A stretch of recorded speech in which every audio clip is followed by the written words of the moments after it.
So this is Louis, and I am I just stepped in the door from finishing up a case from this morning, and while I was working, this video here dropped, and I will link to it.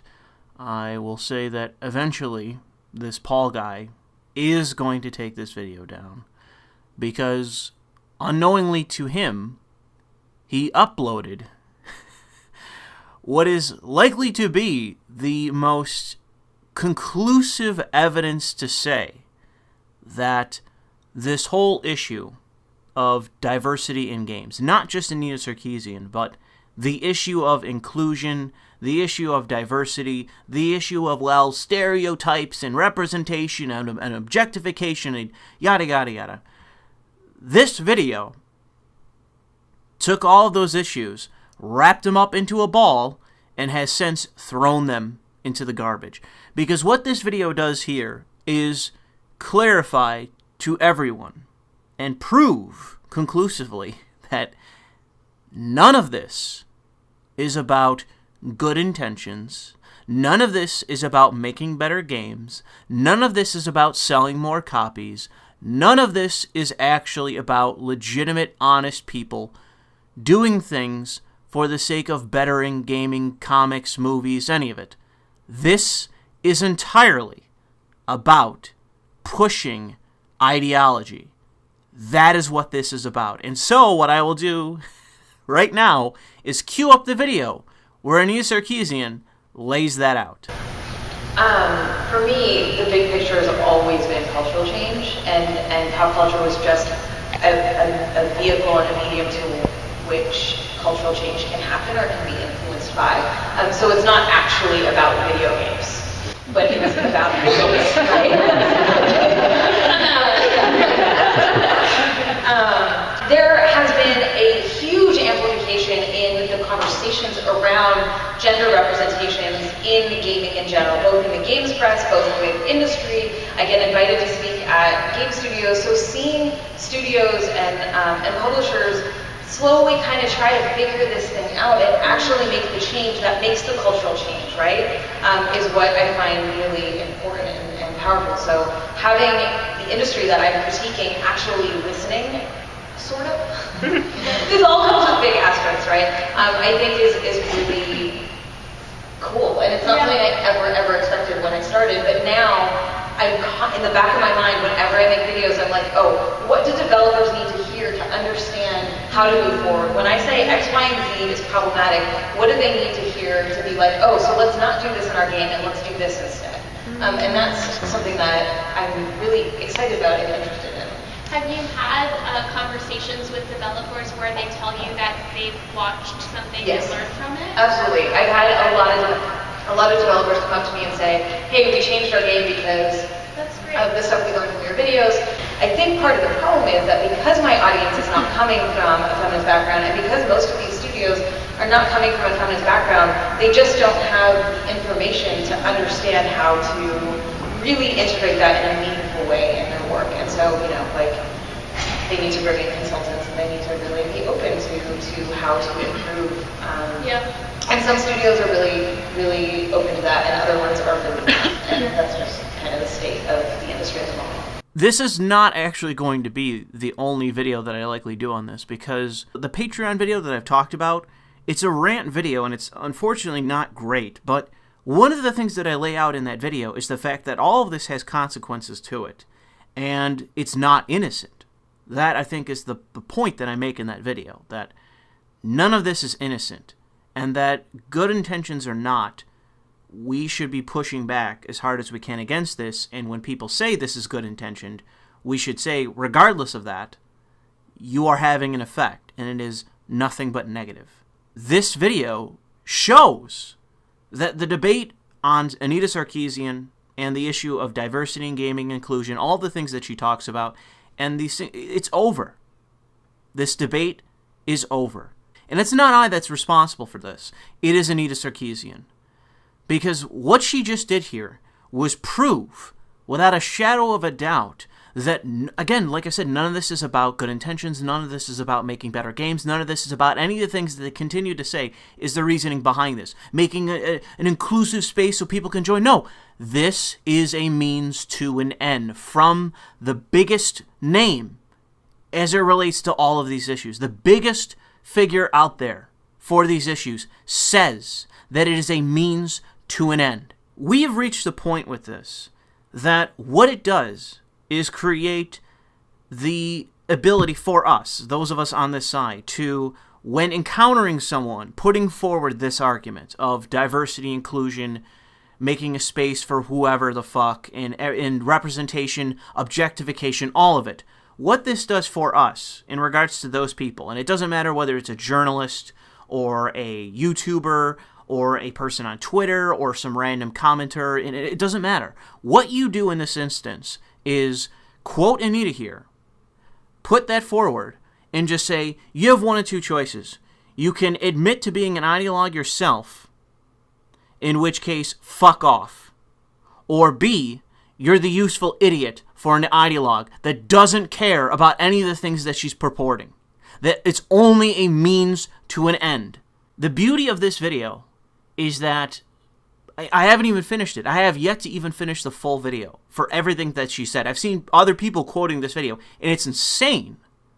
You know, the other things that are said in this video. And I think that a lot of people are overlooking this. That this is a watershed moment. This is the fact that we have it on tape. Anita Sarkeesian saying that it's not about making games better. It's not about making a better narrative. It's not about making better characters. It's not about inclusion. It's not about diversity. It's not about anything other than pushing this ideology.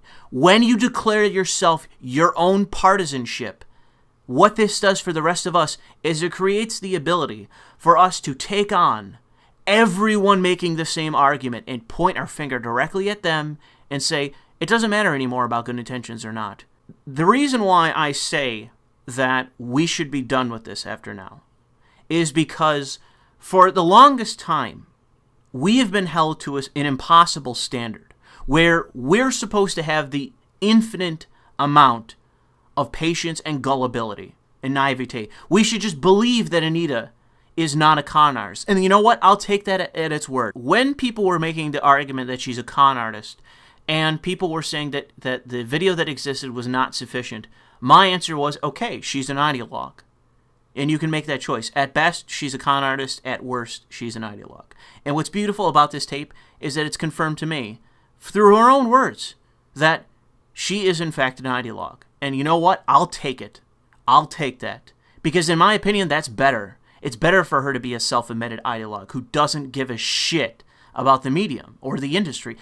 And simply doing this as a means to an end for her ideology. Because you know what? When you see this picture, what you can then say to those entities, whether it's Sledgehammer or whatever, you are declaring your own partisanship. And they go, no, no, no, we're just trying to make games more inclusive. Boom! You hit him with the video. For me, the big picture has always been cultural change and how culture was just a vehicle and a medium to which cultural change can happen or can be influenced by. So it's not actually about video games. And you say, nope, it's not about making better games. It's about ideology. So you're declaring your partisanship.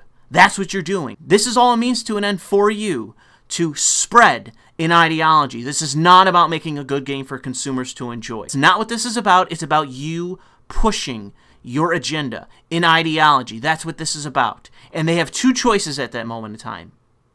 To either dismiss you, which they can't do. That's the beauty of this. That you can hang them with this video because it is cut and dried. And you can hammer it with them over and over and over again. You could declare it. You are partisan. You are partisan. You want this ideology, this insane neo-Marxist ideology in gaming for the sake of that ideology and no other reason. You can declare it. Do you disagree with Anita then? Do you disagree with Anita? Are you not doing it because Anita said so? Are you doing it for some other reason? Then explain it. Because if it's not for this exact reason, explain it. This is the rope we can hang these people with. This is the hammer that can be used against them. And so I say that from now on, anytime you encounter anyone pushing this shit, hit them with it. Hit them with this video. Hit them with this quote. Hit them and say, you're an ideologue. You're a partisan. You're trying to push ideology. You're not good-intentioned, and if you are, you're a fucking idiot. You're a useful idiot for ideologues that are partisan pushing an ideology, that is not interested in art, not interested in inclusion, not interested in diversity, is simply trying to infect everything for the sake of being there. It's not about making a better game. It's not about actually helping people. It's not about including more people into gaming because they're a woman and somebody called her a cunt in Call of Duty. Nope. It's not about any of that. It's not about harassment. It's not about inclusion. It's not about anything. Oh, we need Jason Brody's too white. We need a brown woman be in there. Nope. It's not about that. It's about partisanship. It's about an ideology. It's not about anything other than the ideology coming from the horse's mouth. So fuck you. People are asking me for the links and all that shit. So here it is. Go watch it in full. And understand that this is it. This is really it. And I don't want to hear it either. I don't want to hear anyone say that, oh, well, maybe there is some validity to this. No, it isn't. From the horse's mouth. It's about ideology. That's all this is. It's just a means to an end. From the Time Magazine fucking Person of the Year nominee. It's about the ideology and nothing else. So, fuck anyone that says otherwise. Fuck anyone that says that this debate needs to continue. It is motherfucking over. I'm going to do it. Anytime I see anyone purporting this from now on, I'm just going to, boom, play this footage and it's over. That's it. That can be a video in its entirety. I play this video and that's it. I don't give a shit how smiley you are, how much you give a shit about fucking brown people. Woo, woo, woo. They're just inferior to me. We need to help them up. No, you're just a partisan. You're just an ideologue. And if you're not, you're an idiot for. That's all this has to be now. And that's great. That's fine by me. Because that means that in the long run, we're going to win. So thanks to Paul Roth who uploaded this. Thanks to Sargon, who spread this to some degree, although I don't understand why this isn't on his main fucking channel. This is huge. I get that people want to keep this within the frame of her being a cunt, but no, this is us removing the chains of this ideology in gaming. This is us freeing the entire industry from this ideological fucking bondage. We have done it. It is over. But I'll just let you go for now because I have plenty of other things I have to do. Like I said, I just stepped in the door, and I want to watch the rest of this, so I will let you go. Thanks for listening.